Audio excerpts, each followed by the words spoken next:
Assalamualaikum warahmatullahi wabarakatuh. Perkenalkan, nama saya Amrul Rapi dari kelas 12 IP 1, ingin menjelaskan tentang perkembangan ilmu pengetahuan pada masa Daulah Abbasiyah.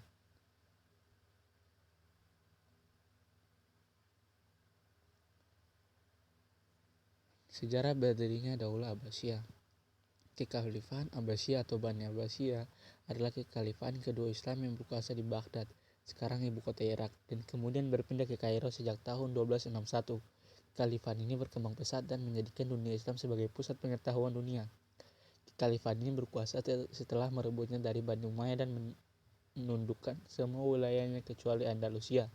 Bani Abbasiyah merujuk kepada keturunan dari paman Nabi Muhammad yang termuda, yaitu Abbas bin Abdul Muthalib. Oleh karena itu, mereka juga termasuk ke dalam Bani Hashim, berkuasa mulai tahun 750 dan memindahkan ibu kota dari Damaskus ke Baghdad. Daulah Abbasiyah runtuh karena serangan dari kerajaan Mongol ke ibu kota Baghdad pada 1258. Tentara Mongol yang berkekuatan sekitar 200.000 orang yang menyerang Baghdad. Khalifah terakhir Daulah Abbasiyah, Al-Musta'sim, benar-benar tidak berdaya membendung tentara Mongol sebanyak itu. Di era dinasti Abbasiyah, ilmu pengetahuan Islam berkembang pesat. Masa puncaknya ketika pemerintahan Khalifah Harun al-Rashid dan Khalifah Al-Ma'mun al-Rashid. Berikut adalah ilmu yang berkembang pada masa Daulah Abbasiyah: ilmu tafsir, ilmu kalam, ilmu tasawuf, ilmu geografi, ilmu kimia, ilmu kedokteran, ilmu matematika, dan ilmu sejarah. Ilmu tafsir. Pada masa dinasti Abbasiyah berkembang dua aliran tafsir yang terus digunakan hingga sekarang. Dua aliran tersebut itu adalah tafsir bi al-Ma'sur dan tafsir bil ar-Arai.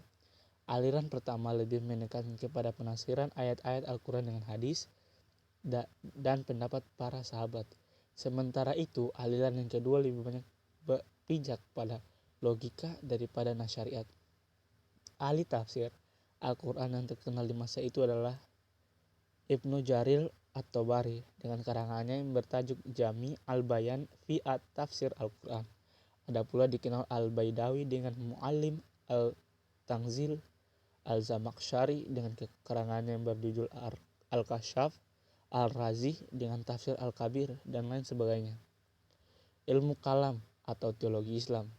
Berkat singgungan Islam dengan filsafat Yunani, berkembang pula ilmu kalam atau teologi Islam di masa dinasti Abbasiyah. Al-Quran dan hadis ditelah kembali menggunakan akal dan rasio. Salah satu mazhab ilmu kalam, aliran Mu'tazilah, mencapai masa keemasannya di dinasti Abbasiyah. Tokoh-tokoh seperti Wasil bin Atta, Abu Huzail, dan An-Nazam tercatat sebagai orang-orang berpengaruh di aliran ini.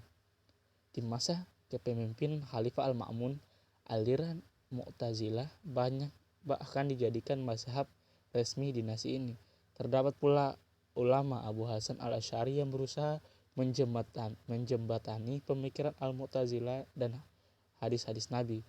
Pemikirannya hingga sekarang terus dipelajari umat Islam. Ilmu tasawuf. Di masa dinasti Abbasiyah muncul beberapa tokoh tasawuf besar seperti Imam Ghazali, Al-Hallaj, Syahabuddin Al-Qushairi, dan lain sebagainya. Ilmu tasawuf mengalami perkembangan pesat dan dikaji ulang untuk menjawab tantangan zamannya. Kitab yang dikarang Imam Al-Ghazali, Ihya Ulumuddin, terus dipelajari hingga sekarang. Demikian juga karangan Al-Halilah, At-Tawashin, hingga Awarifu Al-Ma'arif yang ditulis Syahabuddin. Ilmu geografi. Pada masa dinasti Abbasiyah, peta dunia atau globe pertama dibuat. Globe ini dikenal dengan sebutan Tabula Gregoriana.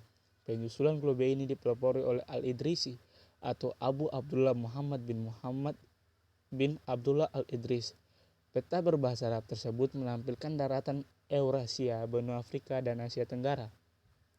Peta Tabula Gregoriana inilah yang dijadikan rujukan Christopher Columbus untuk mengelilingi dunia hingga menemukan benua Amerika. Ilmu kimia. Salah satu tokoh terbesar di bidang kimia yang lahir di masa dinasti Abbasiyah adalah Jabir bin Hayyan. Hingga sekarang ia diakui sebagai bapak kimia bangsa Arab. Jabir mengembangkan secara ilmiah dua operasi utama kimia, yaitu kalnikasi dan reduksi kimia. Ia juga memperbaiki metode penguapan, sublimasi, peleburan, dan kristalisasi.